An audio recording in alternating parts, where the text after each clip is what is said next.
Howdy, welcome to the Say Cheese podcast. I'm your host, comedian, cheesemonger Jeff Buck. Today, sitting with me, we have Hailley Field, who is, Hailley, what would you describe yourself as? I don't know. I'm beautiful and talented. I am a chef. I have my own business here in LA called Home Cooked, and I'm probably here to be excited about cheese. Be excited about cheese, yeah. This is going to be a fun, interesting episode because Hailley, you're the first guest that I've never actually met in person before. And now we have. You've reached out to me through the gram. You guys can always slide into my DMs. I will reply multiple times. Like, hey, I need to be on. I need to be on. I'm like, all right, let's get her on. She's clearly a fan. So if you're a fan of this podcast, you're like, how do I get onto this thing? Just message me. Chances are I'll be like, yeah, I'm not like 100%. I'm not like, people aren't lining up at the door as guests. We can make room for you. I was lining up at the door, but I did get in eventually. Yeah. So. It's so fun. So tell me the name of that company again. It's like It's called Home Cooked. I come to your house. I make a meal out of what you have on hand in your fridge and pantry. Oh, cool. I also teach in-home cooking classes, which is really exciting, and group cooking classes for organizations and groups and things like that outside of the home. So hit me up, homecooked.la. That's pretty cool. So if you want to learn how to cook, that's actually pretty cool because a lot of times, like, you can go to a place and learn how to cook, but they're providing all the equipment. And they're, you're like, oh, this is great. But then you go home, you're like, well, my kitchen's nothing like that, Exactly. So you go into the kitchen, you're like, well, this is what you're working with. This is what we can do with that. That's pretty cool. I like that. Exactly. People need to learn with what they have at home. Mm-hmm. And sometimes people are intimidated by going to a class. They think their skill level is so far behind what, it needs to be to go to a cooking class or something like that. Whatever the reason may be, I alleviate all of that. I come straight to you and work with what you have. I don't care if you think you have a crappy knife or a crappy cutting board or whatever it is. Yeah. It doesn't matter. It's what you have, and I want you to feel empowered to use it and cook in your own home. That's awesome. Yeah. I can support that message for sure. And I also, just going through the gram of yours, I was trying to get to know you through the internet. You also have a heart glasses, obviously you're wearing now. Yes. Hearts are a part of your brand in a way. Yeah. Well, can you discuss behind what that is? 100%. These are my real glasses. Okay. I've had them for about 6 years or so. Fun fact, the reason I have them is because I almost went blind about 6 years ago, maybe 7 now. I got a bacteria in my eyes that you get from swimming in a freshwater lake. I've been wearing glasses and contacts since I was maybe 10 years old, so forever, but I would always wear my contacts. I wear my glasses just every once in a while. And so I had this moment. I had to go to the emergency room. This is when I was living up in Oakland. I had to go to the emergency room, almost went blind, and essentially, referred to specialists, eye drops every hour on the hour. I was awake for 2 months. It was crazy. And first they said, you can never wear contacts again. And I was devastated. And then they were like, okay, maybe a little bit of daily contact. Anyway, so when I got this information, it was like a 6-month healing process. It took a really long time. But I have my vision is fine. I mean, I still have astigmatism and glasses, but I haven't lost any vision. Right. And when I got this information, I said, look, I am going to have the best fucking glasses anyone has ever seen. If I have to have glasses on my face every day. They're going to be the best ones. Yeah, and it's a longer story of how I found these. They're custom from Germany. I didn't get them custom made, but the shop where I got them in New York got them custom made, which no longer exists in Germany, so it's possible these might be the only pair to ever exist. Wow, that is cool. Yeah, I'm very lucky I can pull it off. I know, Let's just say that. And I'm so that's awesome. And we were originally, it would have been so fitting, but I had to cancel just because of things that got in the way of my life. Sure. We were gonna record on Valentine's Day. We were gonna record, exactly. I know. I was gonna wear a heart apron. It was gonna be so cute. But it's okay. It's okay. Just pretend that we still record on Valentine's Day. Happy Valentine's Day, everyone. So that's great. The lesson there is just don't swim in Oakland. Yeah, don't swim in Oakland in a freshwater lake. That's the lesson there. It was an intense experience. I wear contacts maybe once a month, twice a month now, dailies. But yeah, it's a burden I have to bear to look so incredible in heart glasses every single day. What a trooper I am. Yeah, it could be worse. Life could be way worse. Yeah. They look great, and I'm glad you're able to see today. So Hailley, you're living in Los Angeles now. Mm-hmm. You said you lived in Oakland before. Where did you originally from? I'm from Pennsylvania. I'm from outside of Philadelphia, a little town called Malvern. So did you eat a lot of cheese growing up there? Yes, I ate tons of cheese growing up. My mom loved cheese so much, and she was experimental about eating cheese. So I definitely have a long history with cheese and trying different cheeses. Awesome. And it's always been part of my world. Yeah, that's so cool. Yes. Was it like artisanal cheeses, or was it just like, because a lot of people grow up, they're like, yeah, I love cheese growing up, but we'd have like, just freaking nacho dip, Right, or like maybe cheddar and not, American. exactly, yeah. Yeah, I mean, it was a little bit more of a variety. I was lucky because my parents loved to eat and they loved to try different foods, and my mom cooked.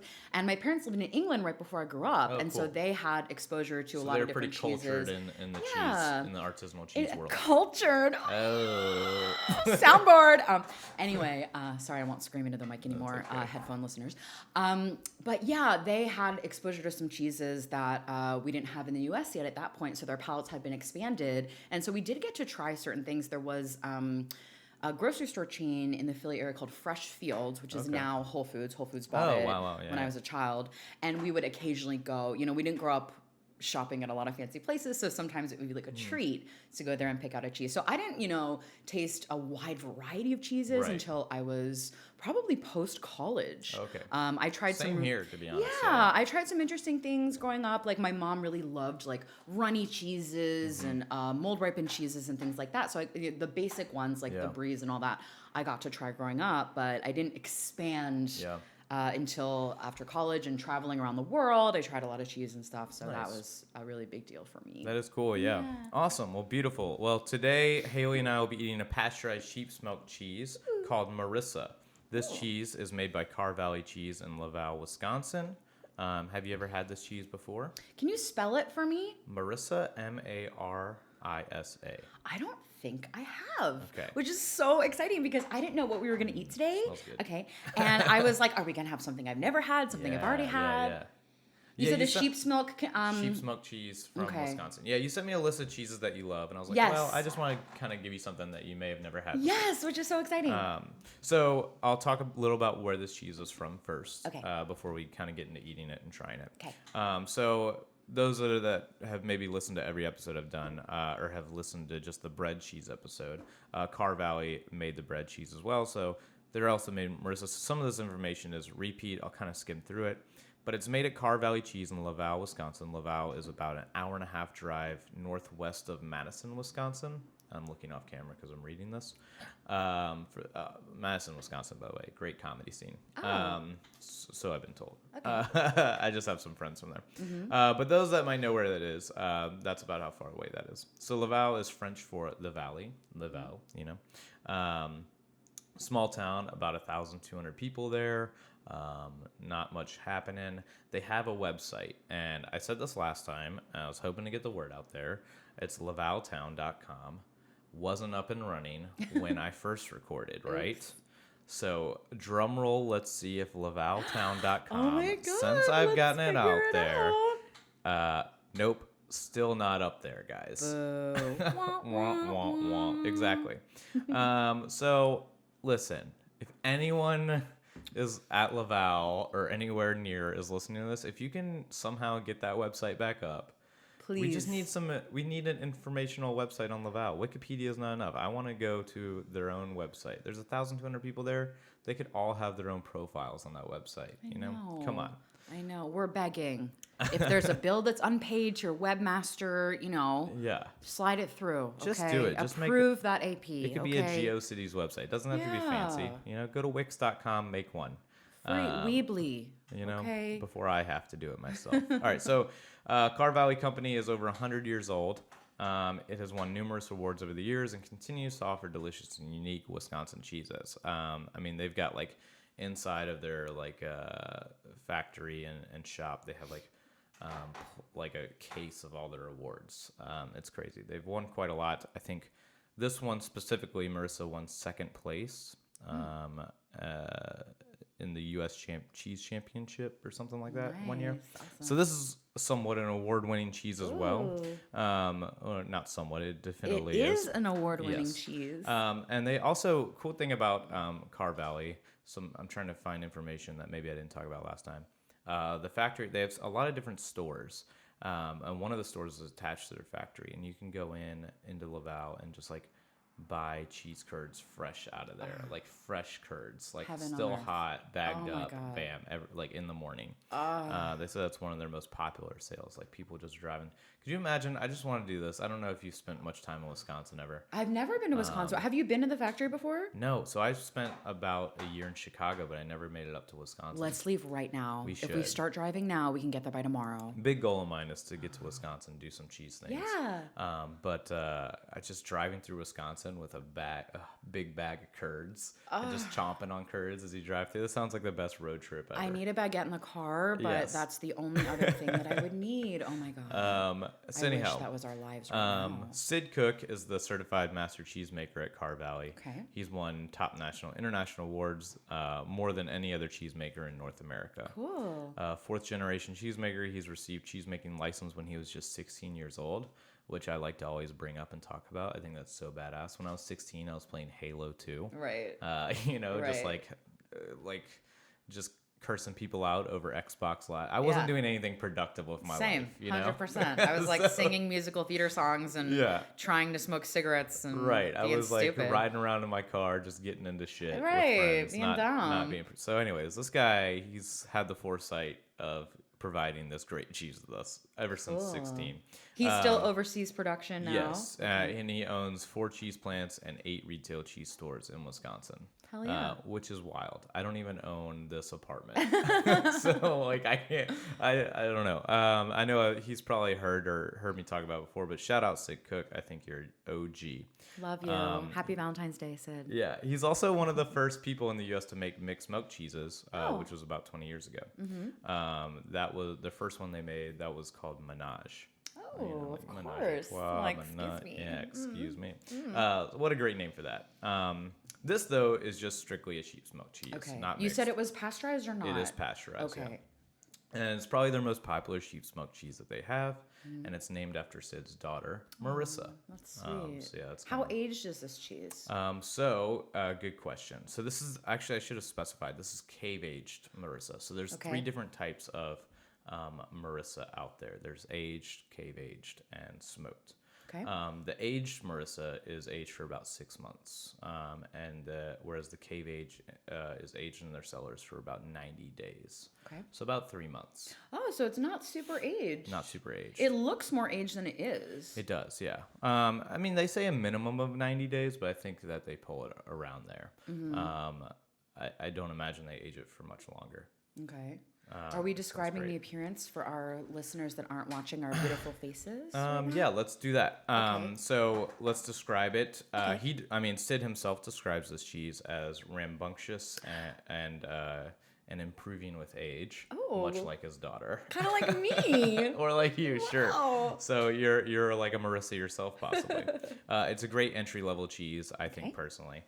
So yeah, let's go ahead and describe it. It's got a nice brown. For those that aren't looking on YouTube and just listening, nice brown natural rind.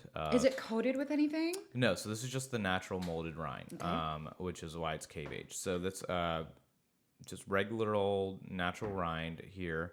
Is that true of all cave-aged cheeses, that they're not coated in anything? No, I mean some will be wrapped in like some like certain leaves or certain ashes. Of some yeah, kind. ashes, yeah. But generally, there's not like anything else put on them other than like ash or leaves. Okay. That I can think of in the moment, you know. Cool. Yeah. I was curious. So anyhow. Anyway. I may be wrong on that. Someone sound off in the comments if you can think of a cave-aged cheese that has an altered rind. Altered Rind sounds like a cool band name. Ooh, Altered Rinds. Ooh, I can't wait to get the t-shirt. What's up, y'all? We're the Altered Rinds. Yes. Anyways, so yeah, it's got a nice like yellowish hue to it here. It smells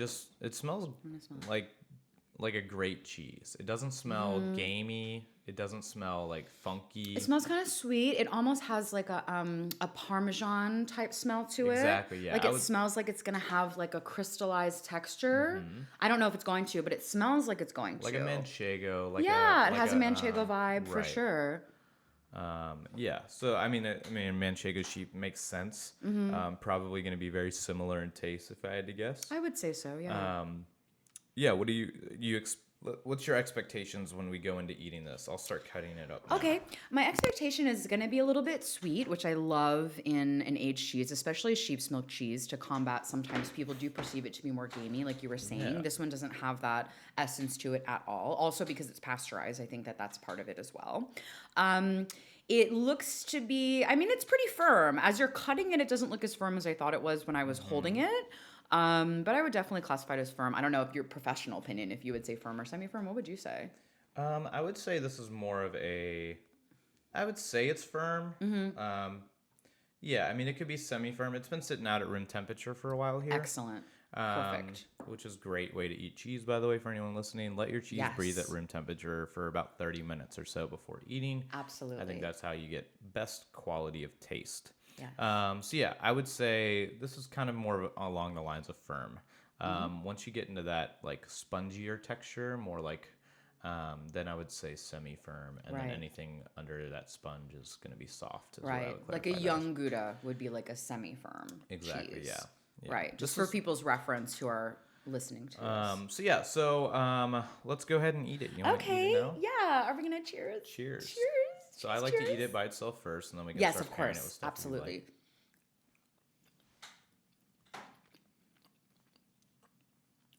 It's pretty creamy. It is creamy. A little bit sharp tasting. It's not too dense. It's like that. It's a little fudgy, but not super dense. It's not sharp at all. It's very mild. You don't think? I think there's a little bit of a sharpness to it.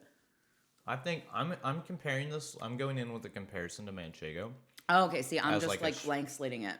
I'm just thinking like sheep's cheese, right? Right. Usually when I think sheep cheese, a lot of people immediately go Manchego, Spanish sheep. Sure, of course. So like to me, it's not really as acidic and cutting as a Manchego. I think I would say it's better than a Manchego. Personally. Definitely better.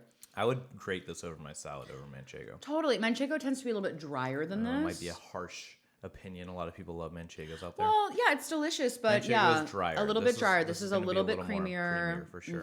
Which I like about it. I would love to have this melted because it is so creamy and nice, and melted, I'm sure it would just bring out that saltiness. And, it's delicious. I know the rind is actually really nice on this particular cheese as well. Yeah. I know some people get weird about eating rinds, and it's not every single cheese that I personally want to eat the rind, but sometimes it can really enhance it, especially eating the rind here. I'm like, ooh, with a piece of baguette, it gives with it a some of little this rind. rind. Yeah, the rind has a little bit of a tang to it, and the middle is definitely sweeter. It's a great sweet tang combo. Yeah. Sweet Tang by Altered Sweet Rind. Tang. Their number one single. Their number one single, Sweet Tang. Oh my God. Sweet Tang? I love it. It's delicious. It is great. I love it.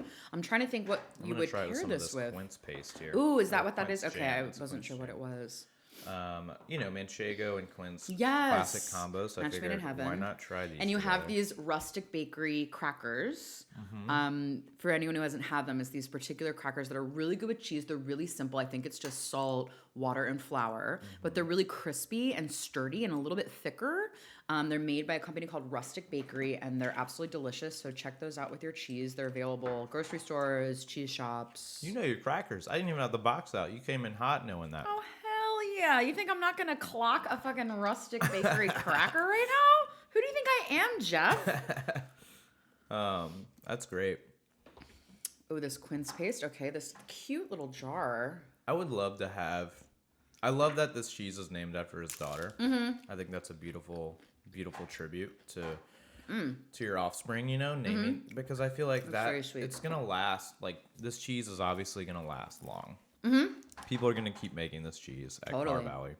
I would love to taste. Do they make you said there's this is 90 and then the other one is 6 months, you said? The regularly aged one, so it's not cave aged. The other one, that one's like about 6 months, I believe. I would love to try a more aged version and just I haven't had it yet, but I would love a side by side comparison. Maybe if we ever get it in, I'll have you back on. I would love that. We can try that. I would totally love that because it's going to get denser. The flavor's going to concentrate, but it's like you don't necessarily know how it's going to affect the flavor, the texture. But I'd be really curious to see how when that moisture gets pulled out, like what develops. Yeah. I would say I would expect it to be a little more, like you said, the Manchego being drier and more flakier. I imagine that's what that's probably going to be like. I could be wrong. And I think it will develop those crystals. Did you understand what I meant when I was like, it smells like it's going to have those flavor crystals? Does that make sense to you? Like a protein crystal in it? Yeah, right. Of course, yeah. Well, I know it made sense to you, but I thought about what I said and I felt like the phrasing was really weird. But I think as it aged, it has the potential to have that experience, that crunchy experience. Yeah, I agree 100%. I would love to have a cheese named after me. I would love that too. Gentlemen, ladies listening. I feel like my cheese would be very funky. Really? I think so too. Mine might be too. I don't know. I think different people take away different things from my personality for sure. So I think my version of what my cheese would be might differ from other people's, for better or for worse. But I don't really know. I think mine could go in a lot of different directions for sure. I love a good name. I love a good named cheese. A cheese with like a symbolic name behind it. I agree. So I love that Marisa has that behind it. Quite a bit of a story. I want a sheep cheese called Sean. Okay. Sean the sheep? Yes, you know. Of course. Oh, sweet. I wasn't sure. Of course. Yeah, Wallace and Gromit. I love Wallace and Gromit. I feel like more people need to be exposed to it. It's like British humor, obviously. Yes. My mom, when she listens to this, is going to be like, you talked about Sean the sheep. That's literally the first thing she's going to text me is going to be like, I think they just came out with a movie last year. I don't remember exactly. Wait, what? Yeah, Sean the sheep. Okay, because there's been multiple movies, right? Yeah, but the newest one last year is called Farmageddon, and he goes to space. He gets abducted. God. I know, it's so funny. I can't wait to watch it. You guys gotta check out. I love I remember there was a Wallace and Gromit clip. I think Craig Ferguson might have wrote it. I know he's done some writing for that show before. I'm a big fan of Craig Ferguson. But it is it's a short called their big day or their grand day or something like that. And Wallace and Gromit, they go to the moon. Because they, because made of cheese, right. So they go to the moon and they're literally cutting the with a cheese knife, cutting the moon and trying it on a cracker. He's beautiful. That one doesn't taste quite like it's like it's so cheese. Funny. That sounds great. You said it's a short. It's a short one. I think you could probably just look that one up on YouTube. I'm sure if you just Google moon cheese, Wallace and Gromit. Yeah. Cheese moments. That sound you just heard there, Hailley, you didn't actually hear it, but you know how this podcast works. We edit it in later. It means it's time for the cheesy moment. Yay! Can we eat some of this baguette while we're talking? Yeah, of course. Because I'm just staring at it. Talk about why that... Well, hold on. First, I'll say that the cheesy moment, for those that don't know, it's a section of the podcast where listeners email in some stories of their life involving cheese. They could be negative, positive, funny, sad, doesn't matter as long as they're related to cheese. Email us at saycheesepodcast@gmail.com if you want to share your own cheesy. We have quite a bit of submissions this time. Sometimes I just put out a call for it on Facebook, and Facebook friends will share their cheesy moments. But you can also just email me. So I'll read some of those, and then we can get into your cheesy moment, Hailley. Okay. But tell us about this bread real quick. You just picked up some baguette? Yes. So this baguette here, for those who aren't watching, it's very long. It's very traditional French looking. It's really crisp and light, and it has a lovely brown coating and a bubbly texture, which means it has a high moisture content. So it's a really nice, soft, supple inside, a really shatteringly crisp outside. And it is from Larchmont Wine and Cheese. Wow. On Larchmont here in LA. And it is one of my favorite baguettes in the city. Larchmont Wine and Cheese. It's so delicious. It's so simple. It's so well made. And the reason people know Larchmont... Great for a po' boy. Yes, totally. A lot of people know Larchmont Wine and Cheese because they have really amazing sandwiches. Yeah. So they use this bread to get sandwiches. And even though, I came over here at I went there at 11:30 or something, I was worried the baguettes might be sold out because sometimes the baguettes are sold out really early in the morning. So this baguette is one of the best. There's another place in the farmer's market. Yes. Appreciate a dance, baguette dance. There's another place that has the second best baguette, I think, at the farmer's market at 3rd and Fairfax, Monsieur Marcel. They have excellent baguettes as well. But yes, I brought this because I was like, I can't go to this podcast without this. And you're a fan of Baggy the Baguette. Oh my God. Okay, so here's the thing. I thought... Who's not here today. This would have been a very tall Baggy the Baguette. I came here kind of feeling like I was going to meet the love of my life today, Baggy the Baguette. For anyone that doesn't know, he's really busy though. Really busy. He definitely negged me by not appearing today because I thought we were going to fall in love. But I mean, there's always the future. There's always another chance. I mean, especially like the Valentine's Day episode. Yeah. Me and Baggy, like, I feel like we're soulmates. I feel like we're kind of soulmates. He was going to be here on Valentine's Day, and then, again, I dropped the ball on it. But, and also we've had a cheesemonger, rogue cheesemonger, Julia Gross on this podcast before. Second place CMI winner, I believe. She ripped up Baggy the Baguette in front of my eyes one time. No. I know, she destroyed him. We've rebuilt him, though. He will always be rebuilt. But yeah, Baggy and I are a little bit in love. I'm sorry to all the guys watching this that have crushes on me. Baggy and I are exclusive. So, you know, I'm just waiting till the day that he walks through my door forever. So yeah. He's a hot commodity. A lot of girls love the Baggy. Anyhow, but yeah. So shout out to Baggy the Baguette. We'll see if I can get him to record a message for you. Oh my God! I'll ask him. Yes. I'll ask him. Can you please talk to him directly? He's a busy man. All right, so I'll go ahead and start reading some of these cheesy moment stories I've got here. Shelby wrote one in. She said from Shelby from Baton Rouge, Louisiana.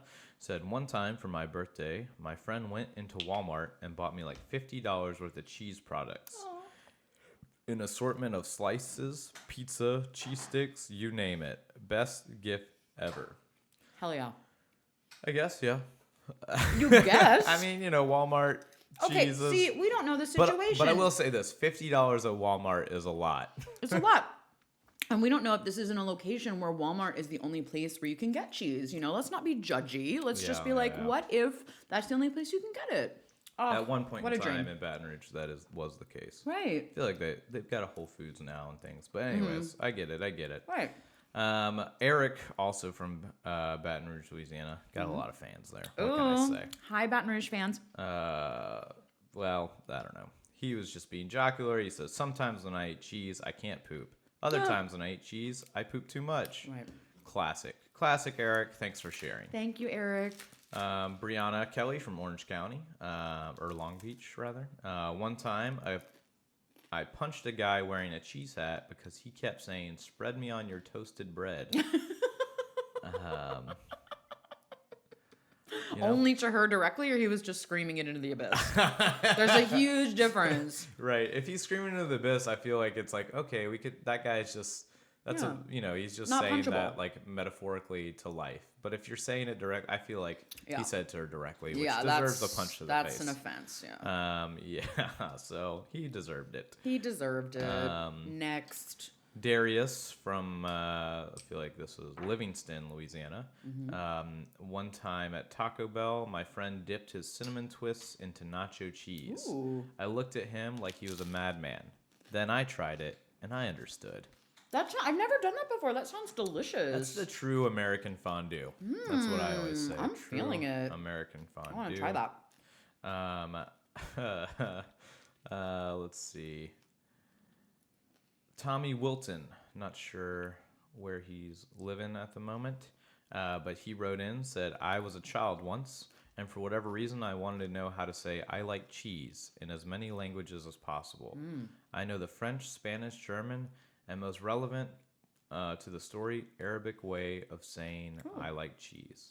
To this day, when I go into stores that are owned by Middle Eastern people, I whip out I like cheese in their language, which always gets a bunch of laughs and a repeat of this story. Aw, that's very sweet. You know, cheese, bringing every culture together. I love that. It breaks down the language barrier. Yeah, of course. We can all enjoy cheese together. And last one I got in here from Pam Benjamin in San Francisco. I want to pump my boobs and make breast milk cheese to save the vegans. 100% consent-based milk to make real cheese. Also, I smoke and eat so much weed, it'll be TH cheese. Can I get high off my own supply? TH cheese. Brilliant. I don't know how I feel about that one. I really do feel that it's been done. I guarantee done in New York. I've looked into this. Oh, okay. Tell me everything. I will ask you why off mic. Someone in New York did it. It was like this art installation. She like made her own breast milk cheese and was just saying like, see, we don't need animals. We can do it ourselves. But the problem there is that we don't produce nearly as much milk as livestock. And it's just kind of ewy. It just seems Did weird. she say anything about how it tasted? Because like people that have tasted breast milk say that it tastes really sweet. Yeah. The cheese, people tasted it. They're like, I mean, it was all right. I don't remember. You can YouTube it. I think Okay. that, I'm gonna look it up. But I think most of the reactions is like, I mean, it wasn't horrible, but I wouldn't prefer it. Interesting. It's that type of thing, I think. Interesting. So there's that. I don't know. Also, as on the note of the TH cheese thing, I do know there's a we've done their Belper cheese on the podcast before. Yumi, they make what is it? Like hemp based cheese. Oh, okay. Yeah. Like hemp milk cheese? Not hemp milk, but I think they just infuse like hemp into the cheese or something of the sort. See. I don't know. I haven't had that cheese before, so I don't know the process of that, but I know they incorporate hemp into the cheese in some form or another. So I'm sure someone is making TH cheese out there. 100%. I mean, for me, I would need it to be really low dose on the THC because I love cheese and I don't just want to be like, here's a tiny little half-inch by half-inch square. Don't need any more than that. I'd be like, screw you. This is cheese. This is ridiculous. Like, I would need a whole block to be like maybe 10 milligrams max. And then you could enjoy it over time. So I support the idea, but let's keep the dose low so we can enjoy the cheese. And I'm thinking about flavor too. Like what the flavor of cannabis in cheese, you'd have to have the right kind of cheese, right? Like certain cheeses I don't think would take super well. Like a really young, fresh cheese wouldn't probably take so well. You'd have to have something a little bit different than that. Yeah. Maybe other flavor components as well.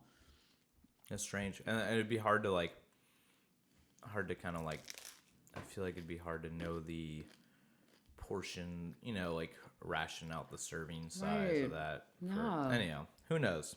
Someone's doing it though, I'm sure. Let me know. 100%. So that's all the fan submission cheesy moments I have to read today. Let's get to you. You came prepared to some cheesy moments of your own? I did, Jeff. let's I hear it. have several visual I'm aids. excited. Let me get them out of my purse. Yeah.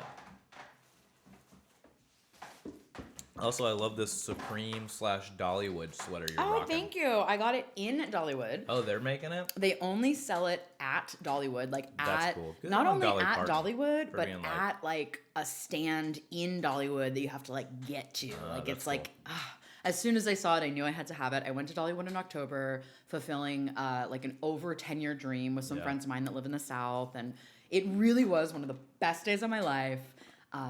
I wore it today on purpose so that it could live in infamy on YouTube till the end of time. But yeah, it's pretty magical. Dollywood. Shout out to Dollywood. Shout out to Dolly Parton. Okay, so I'll talk through some of these visual aids as well. Ooh, just when I was starting to feel self-conscious about the sound of my chewing, just take a little cough break real quick. No worries. Okay, so the first thing I have here, it's a card. And it's got a bunch of different cheeses on it, and on the front in a cartoon fashion. And in the middle, it says, "Of all the things that aren't cheese, you are my favorite." Wow. And it's a card that my mom got me. I just randomly, it says happy half year. She wrote in half year birthday in the middle. And it says, "Happy half year birthday to one of the Gouda ones." And my mom wrote, "Cheesy love, OXO, mom." Aww. So clearly, my birthday's in December, so I'm guessing she found this in June and sent it to me and knew I had to have it. So I have this beautiful. On display in my living room. Super cute. Who's the artist? Oh, it's just a Hallmark card. I was going to be like, this artist can be found at, I don't know who it is. Anyway. Beautiful. I also brought in a plastic bag because they're dirty, but I brought my cheese socks that my mom and I have matching ones. They're black, I don't know what length they're called, regular length socks. And they have all different kinds of cheeses on them. There's like some Swiss, some Brie. Yeah, Swiss, Brie. There's Gouda. like a Gouda looking one. There's this aged one right here that I don't know what it is. And it's like if they stink, it's just like, well, it's cheese. Yeah, they smell like cheese. They're just cheese scented. If anything, yeah. So cheese scented socks. Yeah, but they're super cute. My mom and I have matching ones, and we got them when she was here visiting in LA. She lives in the Philly area, still where I'm from. And she put them, like, as soon as we got back to my house, she put them on right away. And I come, like, out of my room or whatever, and she's just, like, sitting there chilling, wearing her cheese socks. So there's our matching cheese socks. We did a live show of the podcast recording in New Orleans, and we had audience members. We did, like, we did like a guess the smell, like is it cheese, is it not cheese? Right. And I'm gonna go ahead and take the veil off, and reveal back that they were plants in the audience. Ooh. But we had people in the audience that had like, oh, I've got a bag of socks. and I literally have a bag of socks. Yeah, and I was just like, oh, why would this person just have a bag of socks? And the whole crowd was like, yeah, that's weird. I was like, whatever, bring it up, I guess. Well, this is gonna be me going to work later today. Yeah, but now there is a person now with an actual random bag of socks. So. In my purse, so if anyone at work this afternoon wants a random bag of my dirty socks, they're ready to ship out. I do charge $60 a foot. So if you want both, I can cut you a deal. It's going to be $115. Yeah. So slide it in my DMs. She can help you. Subscribe and to her Snapchat Premium. Yeah. And you get to see her taking off the socks. Exactly. They're ready for sale. They're worn and bagged. So let me know if I need to stop at the post office there was like to some ship gamer them out. girl that like sold her bath. Yeah, she sold her bath. She's a genius. What a genius. It is so fun. I mean, it's so no, funny. For real. Like, she's so smart. I'm jealous. I'm like, damn. Yeah. I don't even think it was actually her bath water either. Doubt because it. that's like, that would be a health sanitizer. She just bottled water and sold why it not? and called it her bath water. Good for It's her. hilarious. Like, congratulations to her. I don't know who her name is. I apologize. You can, honestly, if you Google gamer girl sells bath water, I'm sure she'll come up. 100%. Anyhow, so last but not least. So the pièce de résistance. This is when I first started sliding into DMs. I was like, I've got a cheese journal. I want to share it with you. So what I'm holding here, it's a little like, I don't know, 5x7, 5x8 cheese journal. It says cheese journal on the front. And it was from an ex-boyfriend of mine. I dated it, which was fun. It's from March 17th, 2012, which is when I received it. Wow. So this is 8 years ago now, 8 years ago next month. And it was from an ex-boyfriend of mine named Paul. And he wrote, "To Hailley, a cheesy travel journal. Love, Paul." Wow. So we were together for a very short time, but we loved we met working at Whole Foods together. So we were in different departments.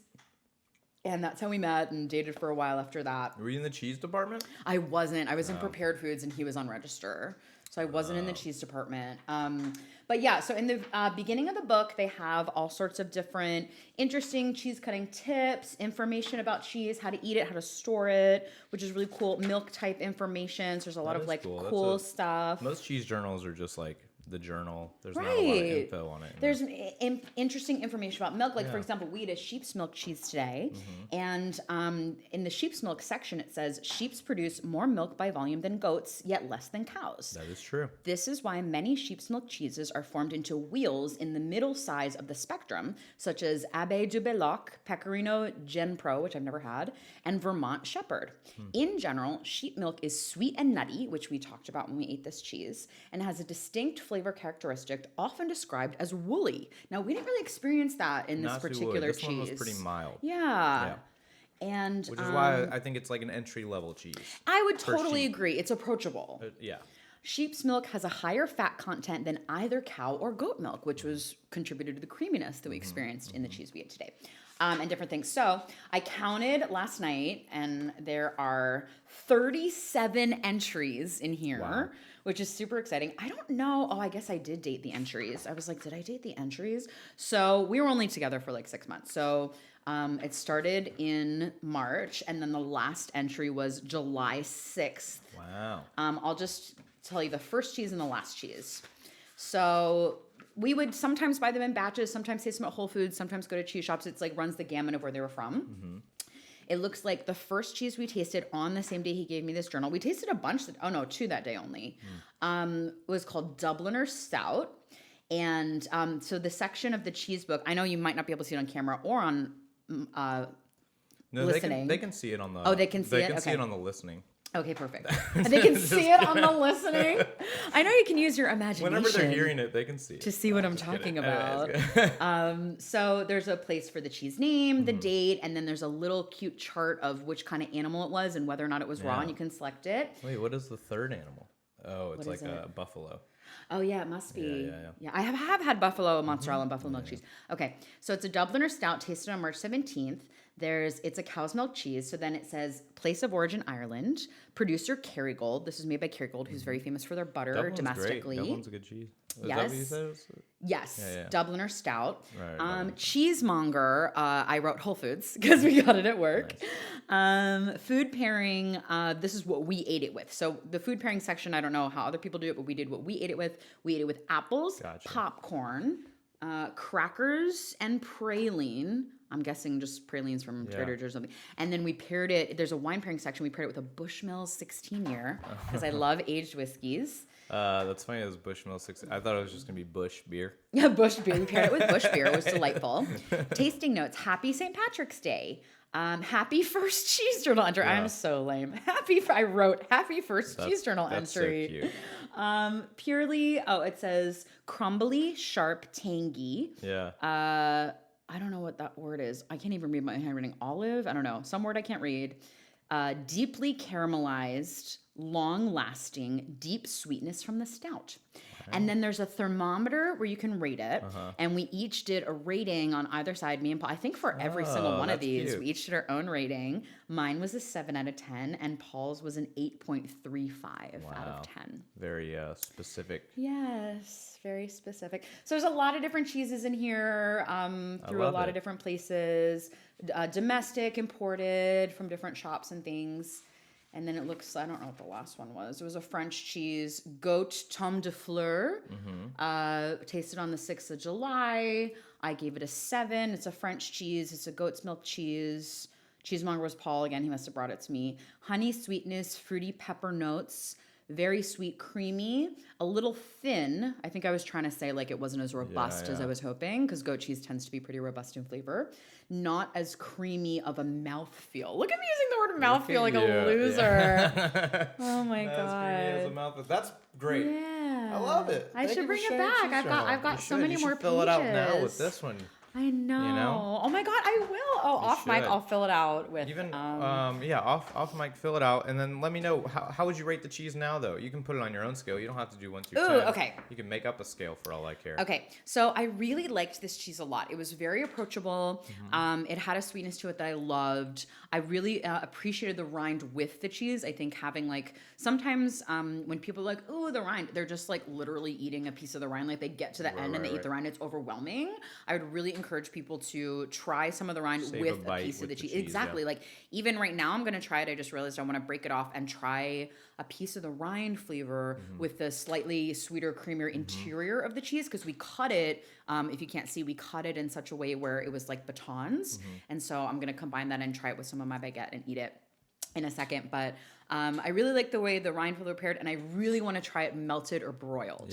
Yeah. I think that'd be great. Which I think would be really good. Kind of like a raclette style, like over some potatoes, maybe would be really good. Or even just broiled on this baguette right here. Or even on a baguette, yeah. That's not a bad delicious. idea. It's good. What did you think? I think it's great. Wait, did you give it an official rating? Okay. My official rating, I'll go out of 10 because it's easier to understand.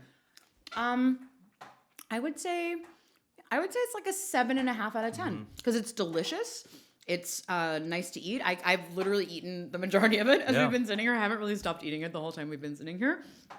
And I'm very interested in trying a slightly more aged version to get a few more different flavor characteristics. That's great. Good rating. So you give it a 7 out of 10, you say? 7.5. Not bad. And I would give it a solid 7 myself. It's hard for me to give any artisanal cheese anything below a 5. Yeah. I feel like if I'm rating the cheese below 5, it's like freaking, I don't know, not good. Which I'll generally never have a not good cheese on this podcast. So I'll give it a solid 7. I think honestly, I like it more than a Manchego. Me too. I did as well. So maybe I'll bump it up to an 8. I'm wishy-washy here. Who knows? It's a sliding scale some days. I'm going to look up the Manchego in here and see what I rated it while you're talking. Yeah, for sure. And yeah, I think it's great. And I think that's a solid cheese. It is their most popular sheep smoked cheese, and I think that's for a reason. And it's beautifully named after Sid's daughter. Shout out Marisa. Yes. And I think that's it, man. I think we'll wrap it up there on that. Thank you for that lovely cheese journal sharing. You're welcome. And your cheesy moments, and your rating, and the socks, and the card from your mom. It's very sweet. Yes, thank you. So I'll wrap it up on that episode featuring cave-aged Marisa. I'll thank Sid Cook and everyone at Carr Valley for the hard work that they do.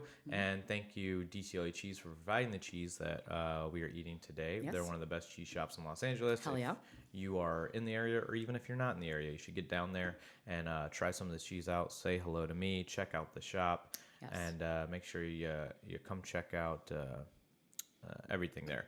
But and Hailley, thank you for being on. You're welcome. Thank you for having me. It was so great. I'm of just so course. happy to be here. Yeah, I'm glad I finally got to meet you. Yes. And we'll have to have you back on, maybe if we get the regularly aged one in, or anything else, maybe. Fill that cheese journal out some more. I know. And do you have anything? I mean, obviously you have home cooked. Anything you want to plug? Anything you want to get out there in the world? Yeah, check out homecook.la. That's my website. My Instagram is @SheCanHelpYou. You can see me and what I'm doing sometimes when I'm cooking. And I'm actually working this month, over the next couple months, with my women's group Quilts. It's a women's group founded here in LA that has New York offshoot, San Francisco, and more to come. And I've been doing some community dinners with them, which has been really fun. People bringing different ingredients. So check out wearequilt.com and sign up for one of my upcoming dinners. I'm doing some collabs with Treehouse, which is a really cool not co-working, it's a co-living space in Hollywood. It just opened a couple months ago, founded by some really cool people. So check out Treehouse Co-Live and look for an upcoming dinner. I believe it hasn't been officially yet, but I believe on International Women's Day, which is March 8th, I'm going to be doing like a brunch, a cooking brunch there. So check that out. But all those details will be on my Instagram @SheCanHelpYou or on my website, homecooked.la. At She Can Help You, homecook.la. Yes. Check out Hailley there. Yeah, thanks so much. And also, before we get out of here, I just want to remind people, check out our comedy shows every Tuesday in Grand Central Market, the Say Cheese Showcase. We are now inside the market, no longer on the patio, which is great. The show's building. We have much more people there now. Tons of support from the market. Great time. We've got a great lineup coming out for March. People like Dave Ross, people like Adam Newsman, and some more people. I literally just booked them today, so I don't want to say names because I'm like, oh, did that person confirm or not, and be wrong. But they probably confirmed. Jenny Hogan, people like that. It'll be great. So check it out. Obviously, at Say Cheese Pod on Instagram. We have all that information on there usually, or Twitter, or on Facebook. You can find us there. Or email us if you ever have questions or want to submit stories to @saycheesepodcast@gmail.com. You can find me personally @funnyasbuck on Instagram, Twitter, Facebook. Happy to meet you in person someday. Love the listeners, love the feedback, love you all. So I'm going to take a picture on the count of 3. Okay. What we'll do is we'll just take the picture in front of the camera here. Okay. So on the count of 3, we'll do 1. We'll say cheese, obviously. Oh, we're going to say cheese. Yeah, I don't know why I didn't realize that was going to be happening. Okay, on the count of 3. Okay. 1, 2, 3.